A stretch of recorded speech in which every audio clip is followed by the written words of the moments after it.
हाँ तो नमस्कार बच्चों, कैसे हैं आप लोग। आशा करते हैं आप लोग अच्छे होंगे और आप लोग की पढ़ाई भी अच्छी चल रही होगी। प्यारे बच्चों, आज हम मैथ एक्सरसाइज 3 पर आ गए हैं और आज हम लोग पढ़ेंगे दो चर वाले रैखिक समीकरण। ठीक है, तो चलिए हम स्टार्ट करते हैं। दो चर वाले रैखिक समीकरण। तो प्यारे बच्चों, दो चर वाले रैखिक समीकरण युग्म हमारा चैप्टर है। तो आखिर ये दो चर वाले रैखिक समीकरण युग्म किसे कहेंगे, क्या है ये, आइए हम इसको समझते हैं। सबसे पहला है दो चर वाले रैखिक समीकरण, linear equation in two variables. प्यारे बच्चों, यहां पर हम समझेंगे, कहता है कि ax plus B Y plus C is equal to zero. ax plus B Y plus C is equal to zero, जहां a b और c, a b और c जो है वो क्या है, आपका रियल नंबर है, वास्तविक संख्या है। a b c और क्या है, a b c जो है वो सदस्य है वास्तविक संख्या का, यानी वास्तविक संख्या है। और a is not equal to zero और b is not equal to zero के रूप के समीकरण को दो चर x और y वाले रैखिक समीकरण कहते हैं। यानी x और y में दो चर वाले रैखिक समीकरण हम कहते हैं। तो प्यारे बच्चों, कहता है ax plus B Y plus C is equal to zero, जहां a b c वास्तविक संख्या है और a is not equal to zero, b is not equal to zero. मतलब प्यारे बच्चों, अगर दो चरों में रैखिक समीकरण आपको बनाना है तो यहाँ पे एक का मान जीरो नहीं होना चाहिए, बी का मान जीरो नहीं होना चाहिए के रूप के समीकरण को हम दो चर वाले रैखिक समीकरण कहेंगे। कहता है a is not equal to zero, क्यों ऐसा होना चाहिए। तो प्यारे बच्चों आइए यहाँ पर समझिए, अगर आप a का मान जीरो कर देते हैं तो a का मान जीरो करिएगा, जीरो इंटू एक्स क्या हो जाएगा, जीरो, और जीरो इंटू एक्स जीरो हो जाएगा। तो प्यारे बच्चों ये चर आपका खत्म हो जाएगा, तो आपको केवल एक चर में बचेगा। यदि आप b का मान जीरो कर देते हैं तो b इंटू वाई ये आपका जीरो हो जाएगा, और b इंटू वाई जब ये जीरो हो जाएगा तो आपका एक ही चर में ये रैखिक समीकरण बचेगा। इसलिए दो चर में रैखिक समीकरण के लिए दो चर का रैखिक समीकरण का रूप जो होता है वो ax plus B Y plus C is equal to zero के रूप का होगा, जहां a is not equal to zero और b is not equal to zero के रूप के समीकरण को हम दो चर वाले रैखिक समीकरण कहते हैं। और ये दो चर वाले रैखिक समीकरण किसमें है, x और y में है। जैसे एग्जाम्पल हम देखते हैं प्यारे बच्चों, 2x माइनस का 3y प्लस का 5 इज इक्वल टू जीरो है। 2x minus 3y plus 5 is equal to zero, यहाँ पे देखिए x है, यहाँ पे y है, यानी x और y में ये दो चर वाले रैखिक समीकरण है। इसी प्रकार से root 2x plus 5y plus 3 is equal to zero है। यहाँ आप देख रहे हैं कि रूट 2x, x और y में 5y, x और y में दो चर वाले रैखिक समीकरण है। तो प्यारे बच्चों, यहाँ पे आपका जो a और b, a b जो c है, a b c का जो मान है वो वास्तविक संख्या होगा, और वास्तविक संख्या आपकी परिमेय और अपरिमेय दोनों होती है। इसी प्रकार से आप देख रहे हैं minus one by two into X plus three by five into by minus one is equal to zero, ये भी आपके दो चर में रैखिक समीकरण है। आगे कहता है प्यारे बच्चों, a और b के शून्येतर होने की शर्त, शून्येतर मतलब शून्य के अलावा कोई भी संख्या होने की शर्त को आप इस प्रकार से लिख सकते हैं कि a square plus B square is not equal to zero, a square plus B square is not equal to zero के रूप में भी लिखा जाता है, इस रूप में भी लिखा जा सकता है। ठीक है, आगे चलिए। दो चर वाले रैखिक समीकरण युग्म किसको कहेंगे, युग्म मतलब होता है प्यारे बच्चों जोड़ा होता है ना, जोड़ा, जोड़ा कितने को कहते हैं, दो को। कहता है दो चर वाले दो रैखिक समीकरणों को एक साथ लेने पर उसे दो चर वाला रैखिक समीकरण युग्म कहते हैं। प्यारे बच्चों, अगर दो चर वाले रैखिक समीकरण अगर हम दो यानी कि एक साथ हम दो को ले लेते हैं, उसे हम कहेंगे एक दो चर में रैखिक समीकरण युग्म कहेंगे, जोड़ा कहेंगे। ठीक है, जैसे आप यहाँ पर एग्जाम्पल देखिए, x plus Y is equal to two, X minus Y is equal to zero. आपका एक समीकरण ये हो गया, एक समीकरण ये हो गया, आपका दो समीकरण है, और दोनों समीकरण जो है दोनों जब एक साथ लिखा जाएगा उसको हम कहेंगे दो चरों में रैखिक समीकरण युग्म कहेंगे। ठीक है,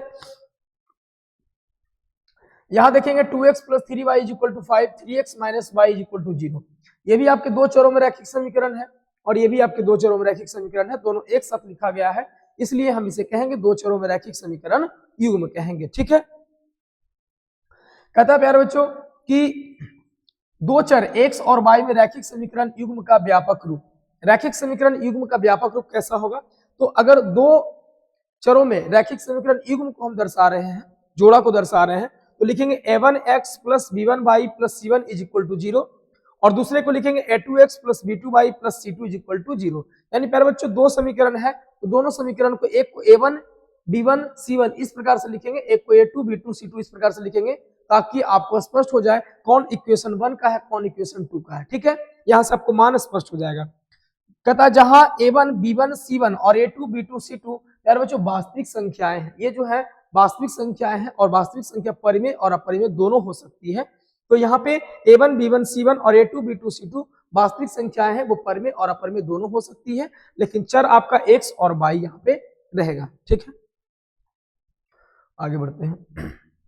आगे कहता है प्यारे बच्चों कि दो चर वाले रैखिक समीकरण का हल, दो चर वाले रैखिक समीकरण का हल क्या होता है। कहता है मान ले ax plus B Y plus C is equal to 0, जहां a b c वास्तविक संख्याएं हैं, a b c क्या है वास्तविक संख्याएं हैं, और a is not equal to 0 b is not equal to 0 दो चरों x और y वाला एक रैखिक समीकरण है, तब x और y के एक युग्म मान जो समीकरण ax plus B Y plus C बराबर 0 को संतुष्ट करता है, इसका हल कहलाता है।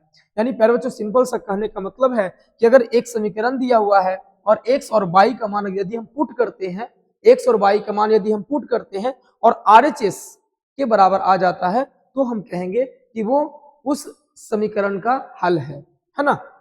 कहता दो चर वाले रैखिक समीकरण के अनंत हल होते हैं। प्यारे बच्चों आपको पता होना चाहिए कि दो चर वाले रैखिक समीकरण के अनंत हल होते हैं।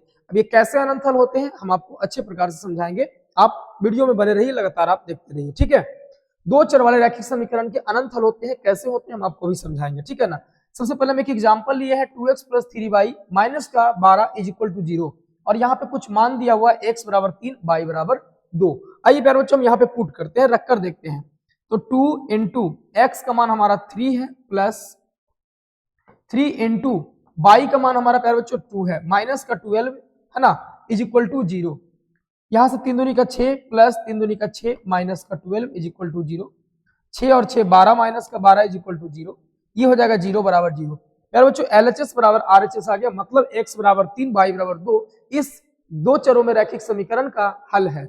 इसी प्रकार से हम x बराबर 0 और y बराबर 4 को हम चेक करते हैं।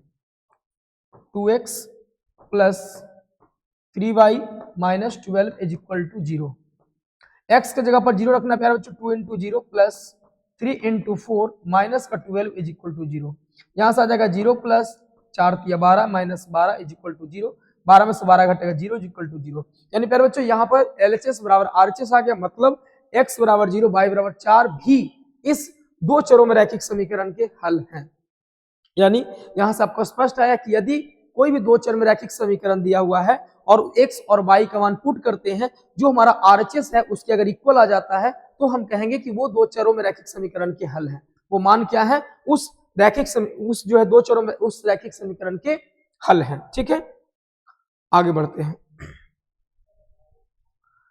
आइए यहां पर हम समझेंगे कि एक रैखिक समीकरण युग्म का संगत या अविरोधी, अविरोधी कब कहलाता है। तो कहता एक रैखिक समीकरण युग्म संगत या अविरोधी कहलाता है यदि उसका हल संभव है। यदि प्यारे बच्चों उसका हल यदि संभव है, हल यदि उसका निकल सकता है, चाहे वो एक हल निकले चाहे अनंत हल निकले, अनेक हल निकले, यदि हल उसका संभव है तो हम कहेंगे कि वो संगत है, या उसी को हम अविरोधी कहते हैं। संगत या फिर क्या कहते हैं, अविरोधी कहते हैं। मतलब मान उसका निकल रहा है तो हम उसको कहेंगे अविरोधी है और ये संगत है। यानी जिसका हल होगा वो संगत होगा। क्या होगा, संगत होगा और अविरोधी होगा। और कहता है प्यारे बच्चों कि तब यह असंगत, यहां से कहलाता है इसका हल संभव है। और यदि हल संभव नहीं है, और हल यदि संभव नहीं है, जिसका हल संभव नहीं होगा, वो असंग या वो जो क्या कहलाएगा, तब यह असंगत या विरोधी समीकरण युग्म कहलाता है। तब वो असंगत कहलाएगा या विरोधी समीकरण युग्म कहलाएगा। तो आइए हम यहाँ पर आपको हम समझाने का प्रयास करते हैं।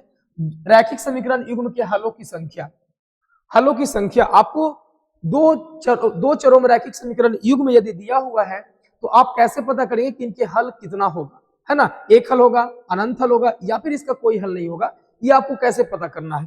तो प्यारे बच्चों अगर आपको दो समीकरण युग्म, एक समीकरण युग्म दिया हुआ है और समीकरण युग्म किस रूप का होता है आपको हम पहले बताया है कि a1x plus b1y plus c1 is equal to 0 और a2x plus b2y plus c2 is equal to 0। इस रूप में आपके दो समीकरण युग्म होंगे। आपको निकालना क्या क्या है, आइए पहला number a1 by a2 is not equal to b1 by b2। अगर प्यारे बच्चों a1 बटा आप a2 करते हैं और वो b1 बाई b2 के बराबर नहीं आता है, ठीक है, a1/a2 किए बराबर अगर b1/b2 के नहीं आता है तो प्यारे बच्चों इसका जो हल होगा वो अद्वितीय हल होगा, मतलब केवल एक हल होगा, एक और केवल एक हल होगा। ठीक है, और इसके ग्राफ कैसे बनेंगे, तो ग्राफ इसका प्रतिच्छेदी होगा, यानी कि इसका प्रतिच्छेदी होगा मतलब एक दूसरे को ये एक बिंदु पर क्या करेगा, कट करेगा। ग्राफ जब बनाइएगा इस समीकरण का और इस समीकरण का ग्राफ जब बनाइएगा एक दूसरे को एक बिंदु पर क्या करेगा, काट देगा। ठीक है, हम ग्राफ भी आगे बनाएंगे, पढ़ेंगे, उसको समझेंगे।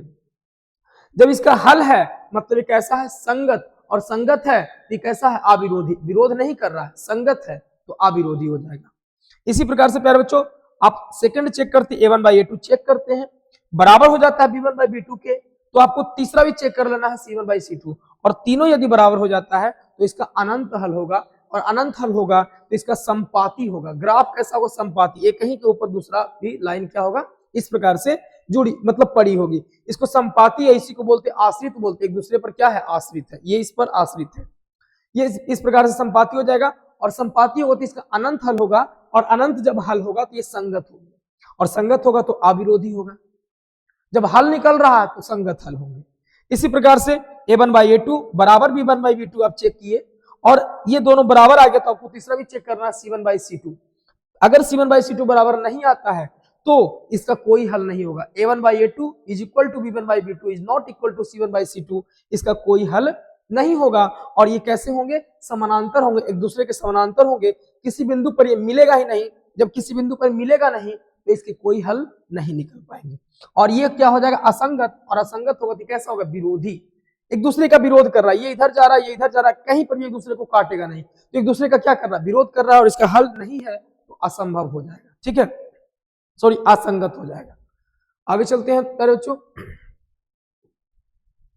आइए हम एक क्वेश्चन यहां पे लेते हैं, और क्वेश्चन के द्वारा आपको समझाते हैं कि इसके अनंत हल कैसे होते हैं।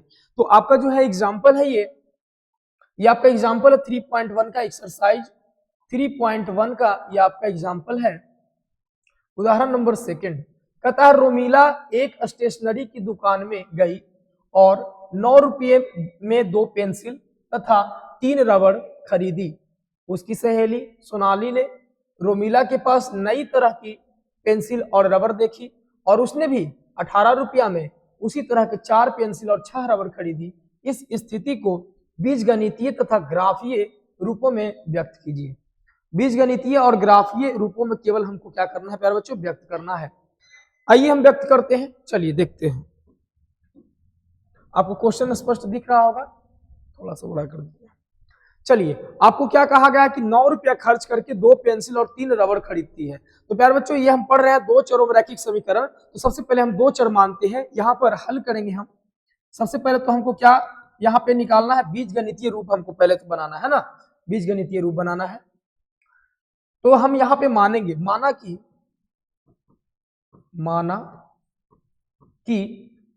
एक पेंसिल की कीमत x रुपया है। माना कि एक पेंसिल की कीमत x रुपया है, पेंसिल की कीमत बराबर x रुपया, तथा और क्या खरीदती है, रबड़ खरीदती है। तो एक रबड़ की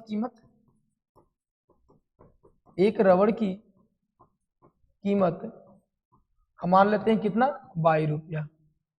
तो प्यारे बच्चों एक पेंसिल की कीमत 1 रुपया है, सॉरी x रुपया है, तो 2 पेंसिल की कीमत कितना हो जाएगा, 2x रुपया, और 3 रबड़ की कीमत कितना हो जाएगा, एक रबड़ की कीमत 22 रुपया है, तो 3 रबड़ की कीमत कितना हो जाएगा, 3 रुपया हो जाएगा। और वही दोनों जब मिला देते हैं तो हमको देना पड़ता है पैसा कितना, 9 रुपया देना पड़ता है। यानी प्यारे बच्चों यहां से हम कर सकते हैं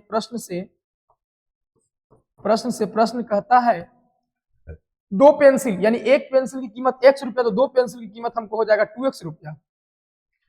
3 रबड़, यानी प्यारे बच्चों एक रबड़ की कीमत 22 रुपया, तो 3 रबड़ की कीमत हो जाएगा 3 रुपया।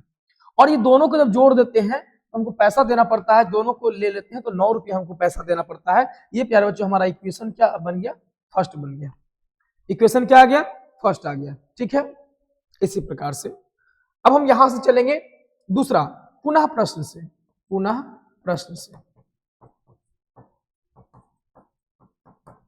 प्रश्न के दूसरे पार्ट को देखते हैं।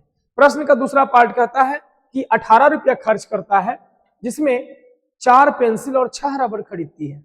तो देखिए, एक पेंसिल की कीमत x रुपया है बच्चों, तो 4 पेंसिल की कीमत कितना हो जाएगा 4x रुपया, प्लस 6 रबर की कीमत, एक रबर की कीमत y रुपया, तो 6 रबर की कीमत 6y हो जाएगा। और टोटल ये खर्च करती है कितना, 18 रुपया खर्च करती है। ये आपका इक्वेशन नंबर 2 हो गया, और यही आपका क्या है, बीजगणितीय रूप हो गया। ठीक है।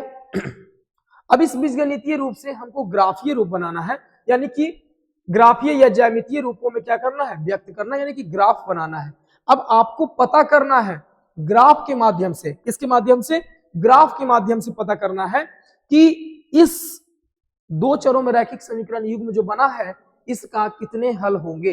हमको केवल ग्राफ बनाना है, ये बताना नहीं कि कितना हल होगा, लेकिन आपको उससे स्पष्ट हो जाएगा, अभी आपने देखा है उससे आपको स्पष्ट हो जाएगा कि इसके जो ग्राफ बनाएंगे तो कितने हल संभव हो सकते हैं। ठीक है, तो सबसे पहले हम इस समीकरण 1 से कुछ बिंदु निकालेंगे और इस समीकरण 2 से कुछ बिंदु निकालेंगे, जिससे एक सरल रेखा खींची जा सके। और प्यारे बच्चों, आपको पता होगा कि एक सरल रेखा खींचने के लिए कम से कम 2 बिंदुओं का होना आवश्यक है। तो कम से कम तो 2 बिंदु हमको यहाँ पे खींची जानी चाहिए। तो 2 बिंदु के लिए हम आपको यहाँ पर यह भी सिखाएंगे, बताएंगे कि कैसे दो चरों में रैखिक समीकरण के अनंत हल होते हैं। आइए यहाँ पे स्पष्ट करते हैं। प्यारे बच्चों, इसको हम थोड़ा सा इधर खिसका लेते हैं और हम चलेंगे आपके प्रश्न की ओर। ठीक है, हम यहाँ पे बिंदु निकालते हैं। तो प्यारे बच्चों, आपका जो इक्वेशन है,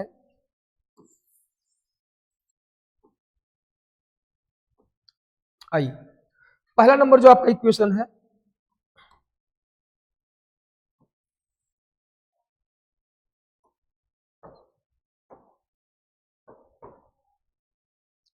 two X plus 3y is equal to 9, 2x plus 3y is equal to 9। आपको इससे क्या करना है, आपको बिंदु निकालना है। यार बच्चों, आपको पता है, आपको भी हम बताया कि दो चरों में रैखिक समीकरण युग्म के अनंत हल होते हैं, x और y यहाँ पे लिख देने हैं। इस प्रकार से आपको क्या करना है, एक बॉक्स बना लेना है। ठीक है, और उस बॉक्स से पहले आपको क्या कर लेना है, थोड़ा सा, ये 2x plus 3y is equal to 9 है। आपको क्या करना है, x या y को लेफ्ट साइड में रखना है, बाकी सबको राइट साइड में भेज देना है। चलिए हम x को ही रख लेते हैं। 2x इज इक्वल टू हो जाएगा 9 माइनस का 3y, और यहाँ x इज इक्वल टू हो जाएगा 9 माइनस का 3y बाई 2। ये आपको जो है एक यहाँ से आप इसको बॉक्स बना लीजिए ऐसे, और इसी से आपको क्या करना है, y की वैल्यू पुट करना है, जिससे आपको x का वैल्यू आपको आ जाएगा। कैसे, देखिए, अगर हम प्यारे बच्चों यहां पर क्या करते हैं,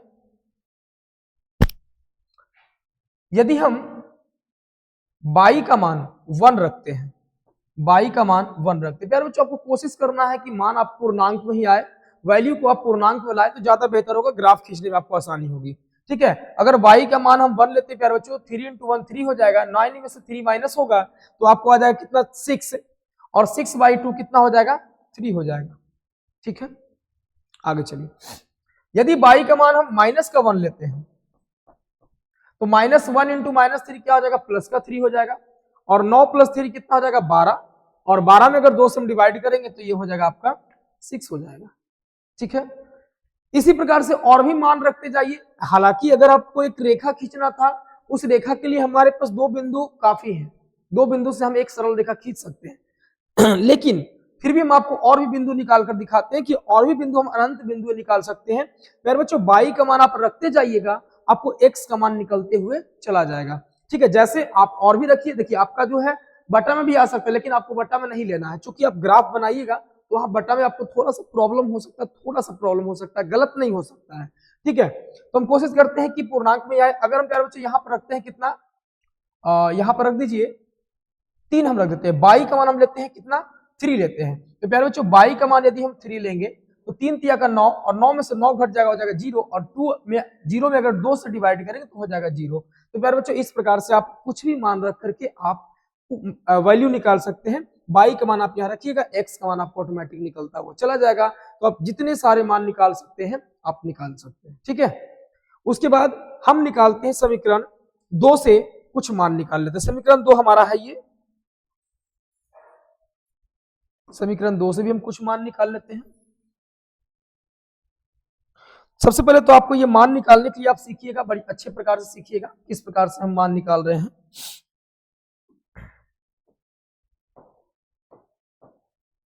आइए आपको प्यारे बच्चों क्या करना है, इसको आपको क्या करना है कि 4x प्लस का 6y है, आपको इधर इसको लेकर चले जाइए माइनस का 6y। ये जरूरी नहीं है कि आप केवल y को ही ले जाइए, x वाले टर्म को भी आप ले जा सकते हैं, x वाले टर्म को भी आप उधर कर सकते हैं। यहाँ से x का वैल्यू हम निकाल लेते हैं 18 माइनस का 6y इज इक्वल टू 4। अब प्यारे बच्चों यहाँ सब क्या करिए, इसको जो है बॉक्स में बना लीजिए। अब चूंकि आपको निकालना x और y की वैल्यू निकालना है, तो x और y की वैल्यू यहाँ पे आप ऐसे निकालिए, x y, और यहाँ पे इस प्रकार से कुछ बिंदु आपको निकालना है, कम से कम 2 बिंदु तो आपको निकालना ही है। आइए पुट करते हैं कुछ ना कुछ मान।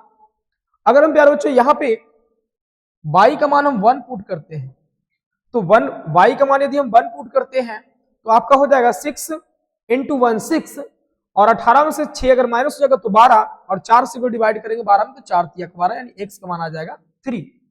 कोई दिक्कत नहीं।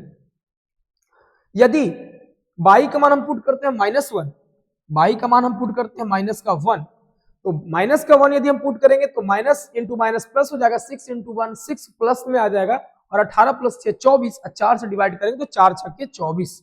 आप रख कर पुट कर लीजिएगा, हम डायरेक्ट आपको निकाल रहे हैं। यदि y का मान हम रखते हैं कितना प्यारे बच्चों, 3 रखते हैं, y का मान यदि हम रखते हैं 3, तो 3 6 तिया 18, और 18 में से 18 माइनस होगा 0, और 0 में 4 से डिवाइड करेंगे तो ये हो जाएगा कितना, 0। और भी कई सारे मान आप यहाँ पे ज्ञात कर सकते हैं, अनंत मान आप ज्ञात कर सकते हैं। ठीक है, ये तो हो गया ग्राफ निकालने के लिए, हमको यहाँ पे x और y का मान निकल चुका है। अब हम प्यारे बच्चों ग्राफ बनाते हैं, किस प्रकार से आपको ग्राफ बनाना है। आइए ग्राफ के लिए हम यहाँ पे लाइनिंग ले लेते हैं। चलिए लाइनिंग हम यहाँ पे ग्राफ के लिए कुछ लाइनिंग ले लेते हैं, ये रहा।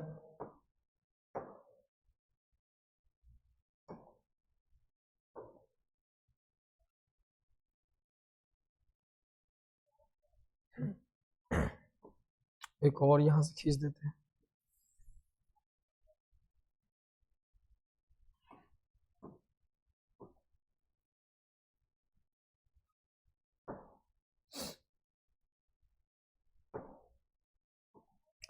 आइए प्यारे बच्चों, यहाँ पे हमने एक्स अक्ष और वाई अक्ष हमने ले लिया, इसको हम एक्स अक्ष कहते हैं, तो एक्स डैश से इसको हम सूचित करते हैं।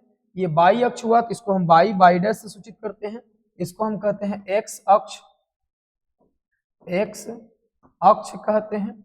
ठीक है, और ये होता है आपका क्षैतिज रेखा होता है, जिसको हम क्षैतिज रेखा कहते हैं, हॉरिजॉन्टल लाइन।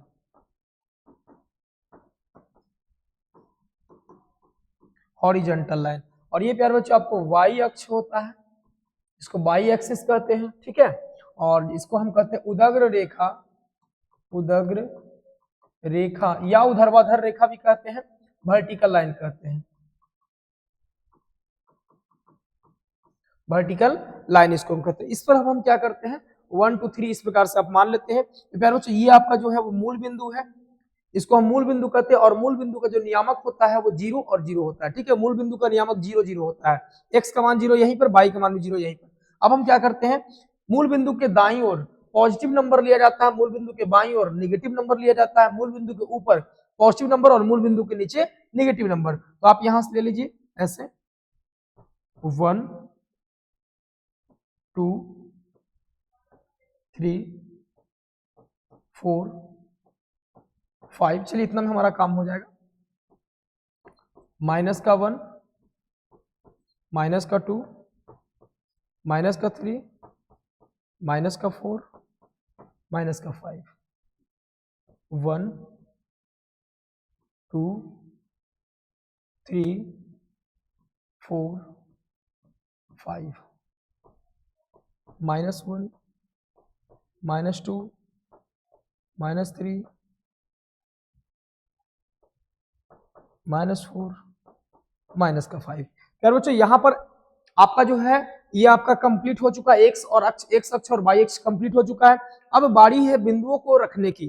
तो प्यारे बच्चों बिंदु आपका क्या है, सबसे पहले हम बिंदु यहाँ पर लिख देते हैं, एक्स और वाई का जो है 3 6 0, पहले समीकरण का जो है वो बिंदु है 3 6 0। आइए यहाँ पे लिखते हैं आइए एक बॉक्स बना लेते हैं। समीकरण 1 का जो बिंदु है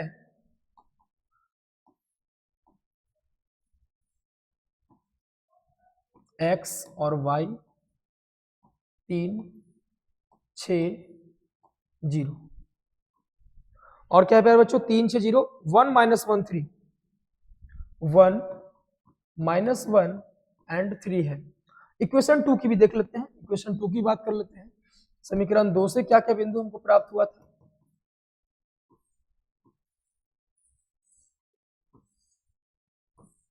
x y,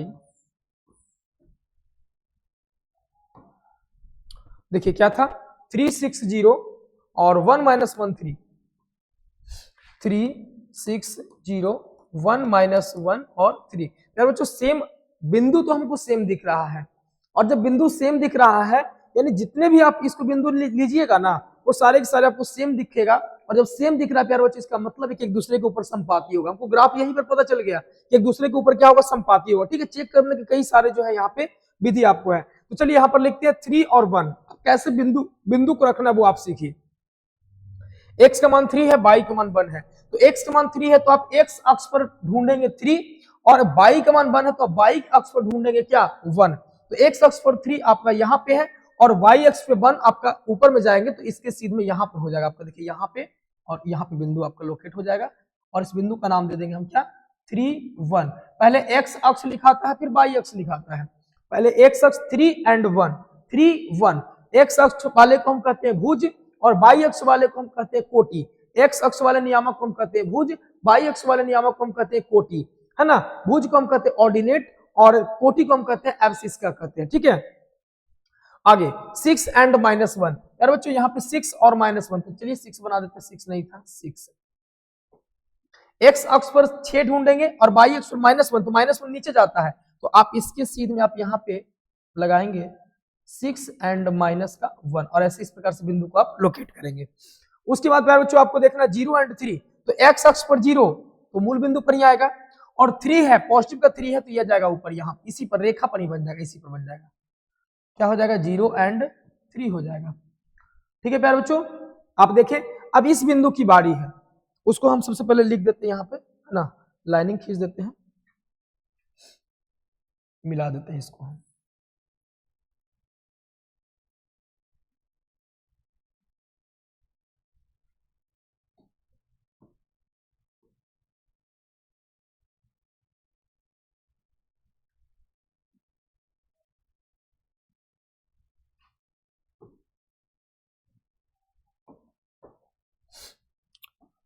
देखिए प्यारे बच्चों ये जो है आपको देखिए तीनों बिंदु को मिलाते हुए चला गया, और इसका नाम हम जो दे देते हैं, समीकरण का नाम क्या था, ये समीकरण था आपका 2x + 3y = 9।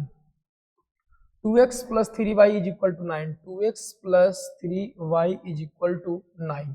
अब सेकंड इक्वेशन की बारी है, देखिए 3 1, तो 3 1 आपका सेम ही उसी बिंदु पर चला जाएगा, 6 - 1 उसी बिंदु पर, 0 और 3 उसी बिंदु पर। यानी प्यारे बच्चों एक और लाइनिंग जो है इसी बिंदु पर हमारा खींचा जाएगा, क्यों, क्योंकि जो है ये आपका सेम आ गया तो इसी बिंदु पर चला जाएगा, यानी कि हम इसी को क्या करते हैं ऐसे करके खींच देते हैं। ठीक है,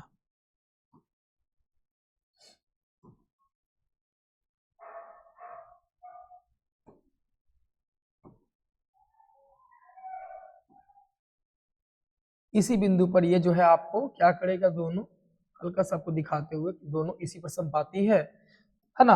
ये जो है दोनों क्या हो गया, इसी पर जो है वो क्या हो गया, संपाती हो गया, दोनों इसी पर क्या हो गया, संपाती। तो प्यारे बच्चों दोनों जब इस पर संपाती हो गए हैं, दोनों इस पर संपाती हो गए हैं, मतलब ये क्या है, एक दूसरे पर क्या हो गया, आश्रित हो गए। और प्यारे बच्चों आपको बताए थे, इससे आपको क्या समझ में आया कि प्रत्येक बिंदु पर ये मिलेगा, और जब प्रत्येक बिंदु पर मिलेगा तो इस समीकरण के अनंत हल होंगे। कैसे हल होंगे, अनंत हल होंगे, है ना। देखिए यहाँ पे क्या था, देखिए यहाँ पर समझिए क्या था, a1/a2 b1/b2 is not c1/c2, a1/b2 बराबर b1/b2 बराबर c1/c2, उसका अनंत हल होगा। तो हमने ये चेक नहीं किया, हमने क्या किया, ग्राफ बना लिया, और ग्राफ बना लिया तो वो दोनों संपाती हो गया, और संपाती हो गया तो वो क्या हो गया, संगत, और क्या होगा, अविरोधी होगा। ठीक है, हम इससे भी चेक करेंगे। अभी हमको केवल कहा था क्या, अभी हमारा प्रश्न के अनुसार हम चले थे, तो प्रश्न हमको कहा था कि बीजगणितीय तथा ग्राफीय रूप में इसको क्या करना है, व्यक्त करना है। तो बीजगणितीय रूप में हमने ये व्यक्त किया, बीजगणितीय रूप में कहेगा केवल आपको ये इक्वेशन निकाल देना है, और ग्राफीय रूप में बनाने के लिए आपको प्यारे बच्चों एक्स वाई का मान आपको निकालना पड़ेगा दोनों इक्वेशन से, और ये आपको इस प्रकार से क्या करना है, ग्राफ बना लेना है। ठीक है, चलिए नेक्स्ट क्वेश्चन देखते हैं। नेक्स्ट क्वेश्चन आपको कहता है प्यारे बच्चों, यहाँ पे देखिए दो रेल पटरियां समीकरणों x plus 2y minus 4 is equal to 0 और 2x plus 4y minus 12 is equal to 0 द्वारा निरूपित की गई है। इस स्थिति को ज्यामितीय रूप से व्यक्त कीजिए। तो प्यारे बच्चों यहाँ पर आपको बीजगणितीय विधि में दिया हुआ है और आपको ज्यामितीय रूप में आपको यानी ग्राफीय रूप में आपको व्यक्त करना है, यानी कि x और y का मान तो पहले आपको निकालना पड़ेगा। आइए हम यहाँ पर लिखते हैं। दिया है, क्या दिया है प्यारे बच्चों, पहले जो दिया है वो आप नोट कर लीजिए। दिया है, क्या दिया है, समीकरण 1 है x प्लस 2y माइनस का 4 इज इक्वल टू 0। हम इससे क्या करते हैं कि हम यहाँ पे आपका x है प्लस का 2y, ये माइनस का 4 हम इधर कर देते तो प्लस का 4 आ जाएगा। x इज इक्वल टू हो जाएगा 4 माइनस का 2y। ठीक है, यहां से हमारा जो है x का मान हमने निकाल लिया, तो यहां से बिंदु भी निकाल लीजिए, ये x ये y। इस प्रकार से चूंकि आपको तो अब पता हो गया कि दो बिंदु अगर हम प्राप्त कर लेते तो एक सरल रेखा खींची जा सकती है, तो आपको ये भी पता है कि दो चरों में रैखिक समीकरण के अनंत हल होते हैं, दो बिंदु हम कम से कम निकाल लेंगे, है ना। चलिए y का मान रखेंगे, x का मान निकल जाएगा। y का मान रखते हैं प्यारे बच्चों हम यहाँ पे 0, तो x का मान क्या आ जाएगा 2 इंटू 0 0, और 4 में से 0 माइनस होगा तो ये 4 आ जाएगा। अगर हम y का मान रखते हैं 1, तो 1 इंटू 2 2 हो जाएगा, और 4 में से 2 माइनस होगा 2 हो जाएगा। इसी प्रकार से y का मान रखते हैं 2, तो 2 दूनी का 4, 4 में से 4 माइनस होगा 0 हो जाएगा। अब हम आते हैं इक्वेशन नंबर 2 पर। ये समीकरण 1 था, इक्वेशन नंबर 2 हमारा दिया हुआ 2x प्लस 4y माइनस का 12 इज इक्वल टू 0। तो प्यारे बच्चों आप 2x plus 4y is equal to आप 12 कर दीजिए, माइनस उधर चला जाएगा। 2x is equal to 12 minus का 4y, और x इज इक्वल टू आ जाएगा 12 माइनस का 4y बटा 2। ठीक है, आप यहां से क्या कर सकते हैं, x और y का मान निकाल लीजिए। ये x है, ये y है। चलिए y का मान कुछ रखिए, y का मान रखते हैं प्यारे बच्चों हम 0 रख देते हैं, तो y का मान 0, तो 4 इंटू 0 0 और 12 हो जाएगा, 2 6 12 6 आ जाएगा। इसी प्रकार से y का मान यदि हम रखते हैं कितना 1 रखते हैं, y का मान यदि हम 1 रखेंगे तो 4 इंटू 1 4 हो जाएगा, 12 में से 4 घटेगा 8, 2 चौक 8 यानी 4 आ जाएगा। y का मान यदि हम 2 रखते हैं तो 4 दूनी का 8, 12 में से 8 घटेगा 4 बचेगा, और 2 दूनी का 4 यानी कि 2 आ जाएगा, 2 2 आ जाएगा। इस प्रकार से आपका बिंदु निकल गया। अब आपको क्या करना है, ग्राफीय विधि में बदल देना है ना। चलिए इसको मैं अरेंज कर लेते थोड़ा सा।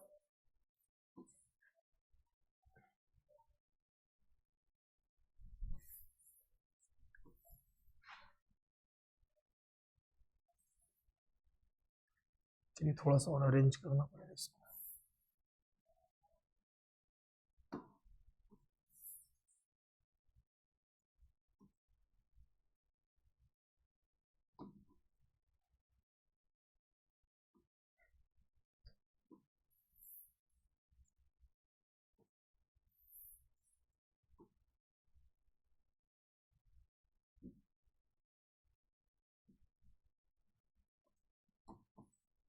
इक्वेशन 1 था, इसको यहाँ पे अब हम एडजस्ट कर देते हैं, हल्का हल्का और ऊपर कर देते हैं इसको।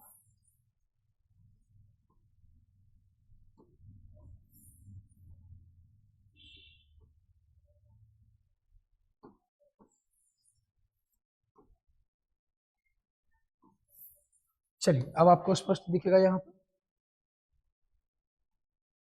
ठीक है, ये आपको बिंदु स्पष्ट दिख रहा है, ये आपका इक्वेशन नंबर 2 है, बिंदु दिख रहा है। अब हम आपको यहाँ पे ग्राफ बना देते हैं प्यारे बच्चों, फटाफट ग्राफ बना लेते हैं। ये हो गया हमारा। चलिए एक और इधर खींच देते हैं।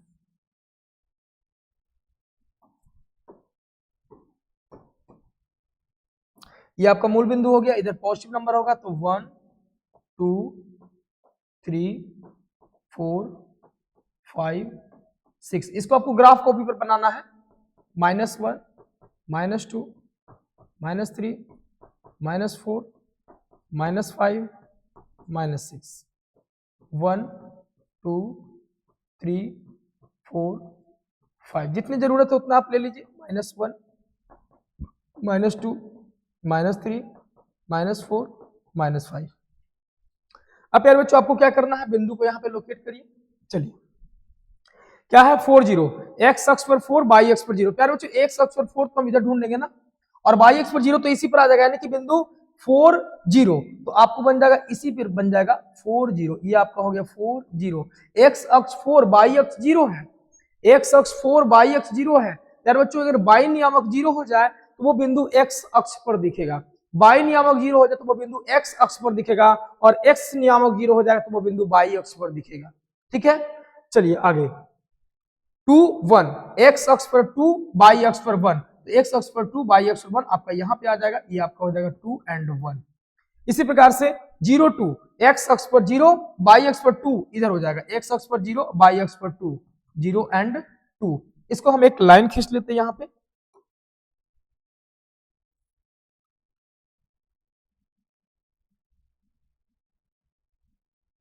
बच्चों ये हमारा जो है हाथ से बना रहे हैं तो थोड़ा सा आपको ऊपर नीचे हो सकता है, गड़बड़ी हो सकती है। ठीक है, आप जो है ग्राफ्स बनाएंगे, ग्राफ पर तो कोई प्रॉब्लम नहीं आएगा। ठीक है, आप ग्राफ पर बनाएंगे कोई प्रॉब्लम नहीं आएगा। चलिए ये हमारा हो गया, ये आपका इक्वेशन था। क्या इक्वेशन का नाम है x + 2y - 4 = 0, x + 2y - 4 = 0।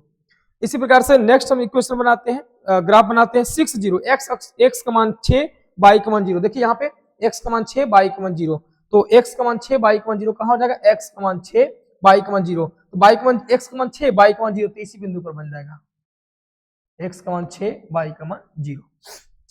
4 1, x का मान 4 y का मान 1, x का मान 4 ये हो गया, y का मान 1 यहाँ हो जाएगा, यहाँ पे इसी के सामने यहाँ पे हो जाएगा, ये हो जाएगा 4 and 1।